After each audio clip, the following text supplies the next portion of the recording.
Sangli market yard परिसरात असणाऱ्या Tasgaon urban बँकेत मध्यरात्रीच्या सुमारास लॉकर तोडून दरोड्याचा प्रयत्न करणाऱ्या सराईतास बेड्या ठोकण्यात पोलिसांना यश आलंय, तर एक जण पसार झालेला आहे.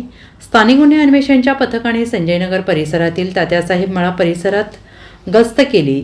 सराईत ओंकार विशाल साळुंखे वय वर्ष 19 राहणार राजीव गांधी झोपडपट्टी जुना बुधगाव रोड सांगली असं अटक केलेल्याचं नाव आहे. तर सुदर्शन यादव राहणार कराड आणि मुनीब उर्फ बाबू भाटकर राहणार अंबा चौक सांगली हे दोघे पसार झाले असून त्यांचा शोध सुरू असल्याचं पोलीस निरीक्षक सतीश शिंदे यांनी सांगितलं आहे. आणि याबाबत अधिक माहिती अशी की सांगली मार्केट यार्डमधील सांगली चेंबर ऑफ कॉमर्सच्या इमारतीत तासगाव अर्बन बँकेची शाखा आहे.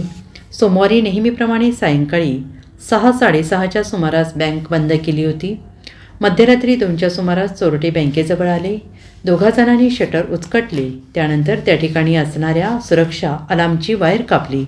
त्यानंतर बँकेतील प्रवेश केल्यानंतर स्ट्रॉंग रूममध्ये प्रवेश केला. मात्र चोरट्यांना ते फोडता आलं नाही. दरम्यान अलर्ट मेसेज बँकेतील अधिकाऱ्यांना गेला. त्यांनी CCTV फुटेज पाहिल्यानंतर चोरीचा प्रकार दिसून आला आणि त्यांनी तातडीनं पोलिसांना कळवलं. पोलिसांनी घटनास्थळी धाव घेतली.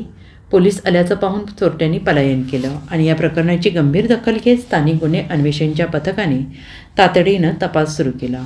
यावेळी संशयित साळुंखे यांनी त्याच्या साथीदारासह मिळून सदरच्या चोरीचा प्रयत्न केल्याची माहिती मिळाली आणि यावेळी त्याला ताब्यात घेऊन कसून चौकशी केली असता त्याने सदरच्या गुन्ह्याची कबुली दिली आणि यावेळी संशयित दोघेजण पसार झाले असून त्यांचा शोध सुरू असल्याचं पोलीस निरीक्षक सतीश शिंदे यांनी यावेळी सांगितलं आहे.